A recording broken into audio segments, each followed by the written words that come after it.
This is Jarrod Horak for the RunawayHorse.com, and this is my final video this week. I covered the Los Alamitos Derby for July 4th, I covered the Dwyer Stakes for July 5th, and now I'm going to be covering the Indiana Derby for Wednesday, July 7th. If you're interested in my full card analysis, my full cards will resume the Del Mar Summer Meet starting on July 16th, and you'll be able to find those full cards at the RunawayHorse.com. In the meantime, if you're interested in free selections, there are free selections, free stake selections on my California and New York pages at therunawayhorse.com, and then also at horseracing.nation.com, my daily best bets blog. I have best bets each day there, and I will provide the links to all of those in the description in this video. Now let's jump into the Indiana Derby. It will be race 12 for Wednesday, July 7th, 2021, the Grade 3 Indiana Derby for 3-year-olds, and they're going to be traveling 1 1/16 on the main track with a scheduled post time of 8:25 p.m. Eastern Time. Number 1, Fulsome, is your 4 to 5 morning line favorite for trainer Brad Cox. He started his career in turf routes, and he ran in 4 turf routes to begin his career. Broke his maiden earlier in the winter at Fairgrounds in a turf route, and then he tried the Black Gold Stakes on the turf course, and he finished an even 4th. And then his last 3 races have ended up on the main track, including a race originally scheduled for the turf. That was run in the slop at Keeneland on April 10th, and maybe that was the key to his success now, because he was able to win that race easily. And then since then, they've kept him on the main track. He had fast tracks in his last 2 races. The Oaklawn Stakes at Oaklawn Park, he won that one easily. And then the Matt Winn Stakes, a Grade 3 at Churchill Downs last time. He was geared down, the pace wasn't fast, and he rallied to win that one easily. So Folsom is really rapidly improving for trainer Brad Cox. He should save all the ground in here, and he certainly looks like the one to beat.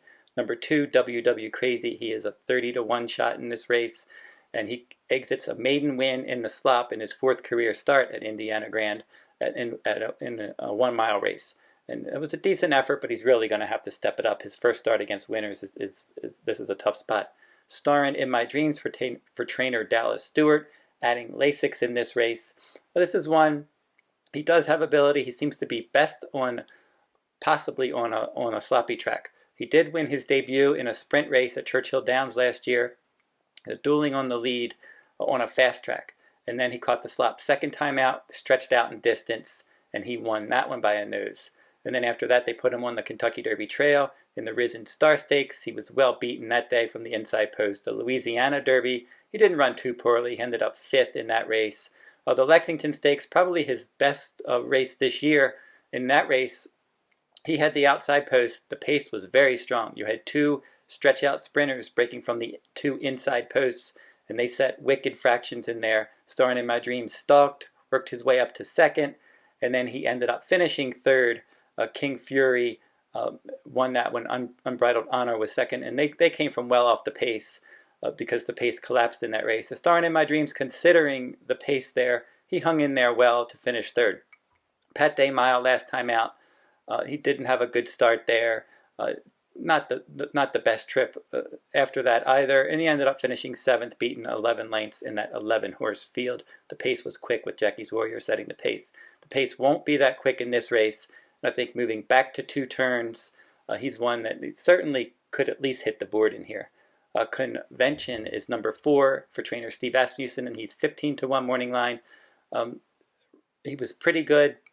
He broke his maiden at 7 furlongs, and then in a couple allowance races he ran well. And then in the Oaklawn Stakes, and then the Prairie Mile last time, no threat in either of those races. And now this feels probably a bit tougher. And he did meet Fulsome in the Oaklawn Stakes, and he was a few lengths behind that one.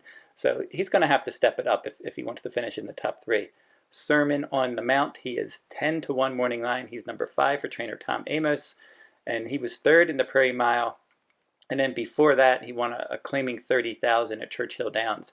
So that wasn't bad, stepping up into the Prairie Mile and finishing an okay 3rd last time. He's another one he's going to have to continue to improve, although his numbers did improve in his last couple starts.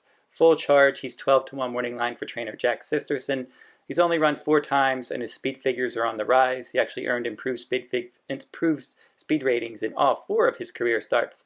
And he really ran well in 2 turn races at Churchill Downs in his last pair, but they were maiden races, and now he's going to step up and face winners for the first time in this race.